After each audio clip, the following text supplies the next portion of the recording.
Olá! Hoje a nossa conversa vai fundo, mas muito fundo mesmo. A gente vai viajar uns 4 bilhões de anos no tempo, direto para o fundo do oceano, para investigar uma receita química que pode ter dado start em tudo. Vamos explorar a hipótese das fumarolas alcalinas, um cenário que transforma o leito do mar numa cozinha primordial. Então vamos direto à pergunta que não quer calar, né?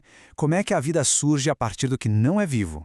Como é que a química, que é relativamente simples, se organiza e vira a complexidade absurda da biologia?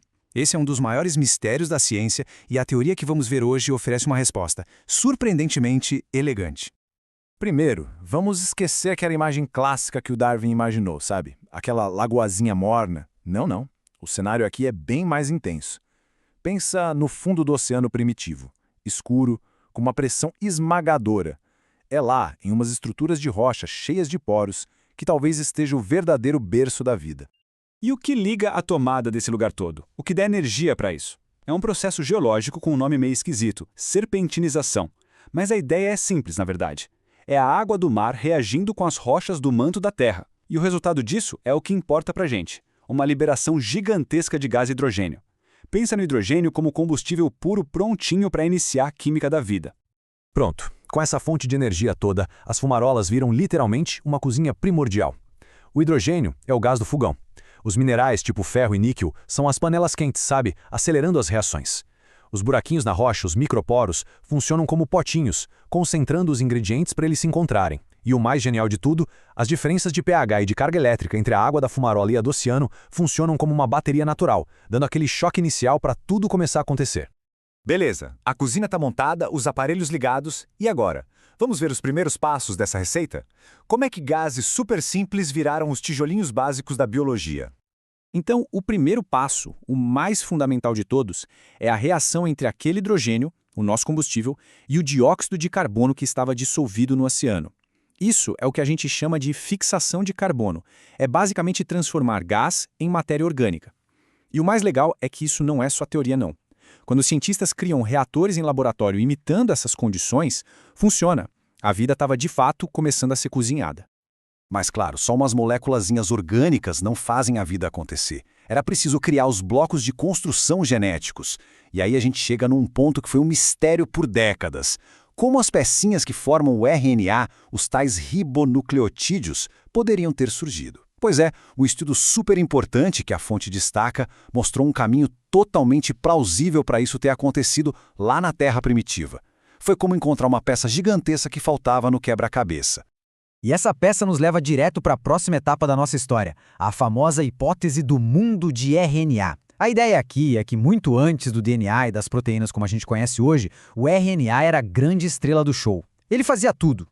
O que tornou essa hipótese tão forte foi a descoberta das ribozimas. E essa descoberta, aliás, rendeu um prêmio Nobel. Foi uma virada de chave, porque mostrou que o RNA não serve só para guardar informação como o DNA. Ele também consegue agir como enzima, ou seja, ele consegue fazer coisas acontecerem, catalisar reações, que é o trabalho das proteínas. Isso resolveu aquele problema clássico de quem veio primeiro, o ovo ou a galinha, da biologia. A resposta mais provável? O RNA, que fazia o trabalho dos dois.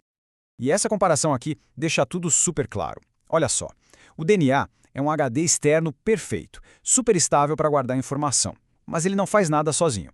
As proteínas são as ferramentas, excelentes para trabalhar, mas não guardam um manual de instruções. E o RNA? Bom, o RNA faz as duas coisas. Ele não é perfeito em nenhuma delas, mas é bom o suficiente nas duas. Ele é tipo o canivete suíço molecular que deu pontapé inicial para a vida. Certo. Então a gente já tem os ingredientes, já tem o canivete suíço, faltava construir a primeira grande máquina da vida, uma máquina realmente complexa. Estamos falando da fábrica de proteínas, o ribossomo.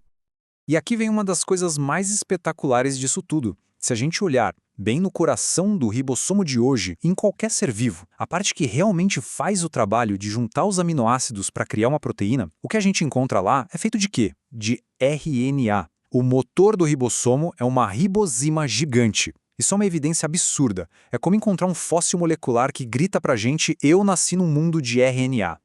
Dá para descascar o ribossomo como se fosse uma cebola para ver a história evolutiva dele. Lá no miolinho está o núcleo de RNA, a máquina original. Depois, vem as primeiras moléculas adaptadoras, que também eram feitas de RNA e que ajudavam a trazer a matéria-prima, os aminoácidos. E só por fora, nas camadas mais recentes, é que aparecem as proteínas, que vieram muito depois para deixar a máquina mais estável e eficiente. É a evolução gravada na estrutura de uma molécula só. Incrível, né?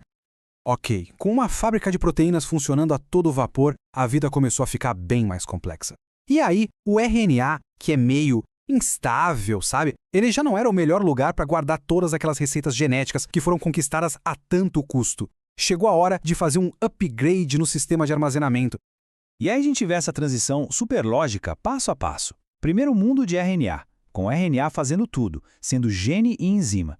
Depois, a invenção do ribossomo, que permite que o RNA comece a construir máquinas melhores, as proteínas. Aí alguma ribosima evolui e aprende um truque novo. Copiar a informação do RNA para uma molécula muito mais resistente, muito mais estável, o DNA.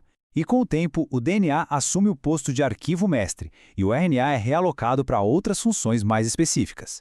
É a divisão de trabalho que a gente vê hoje. Agora, é claro que a gente precisa ser honesto aqui.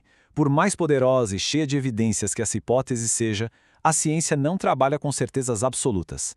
Ela é um processo. E ainda tem várias perguntas em aberto, vários quebra-cabeças para resolver. A pesquisa destaca alguns desafios bem claros. Por exemplo, os cientistas ainda estão tentando mostrar como todos os bloquinhos do RNA poderiam ser feitos de forma eficiente ali no mesmo lugar. Outro grande desafio é criar em laboratório um sistema de RNA que se copie sozinho, continuamente. São esses os problemas que os pesquisadores estão tentando resolver agora, nesse exato momento. Mas, e esse é o mais bem grande, apesar desses desafios, não se trata de pura especulação, longe disso. A imensa maioria dessa história que a gente contou aqui já foi demonstrada em laboratório. A estimativa é que algo entre 80% e 90% dos passos dessa receita já tem base experimental sólida. E isso, claro, coloca a hipótese das fumarolas alcalinas como uma das teorias mais fortes e bem completas que a gente tem sobre a origem da vida. E tudo isso nos leva a um pensamento final quase que obrigatório. Se os ingredientes básicos, rocha, água e dióxido de carbono, são super comuns pelo universo, e se a química por trás disso tudo funciona tão bem, será que essa mesma receita não está sendo preparada agora mesmo em outros mundos? Pensa nas luas geladas do nosso sistema solar, como Europa ou Encélado, que têm oceanos subterrâneos. A história da nossa origem aqui na Terra pode ser, na verdade, um capítulo de uma história muito maior, a da origem da vida no cosmos.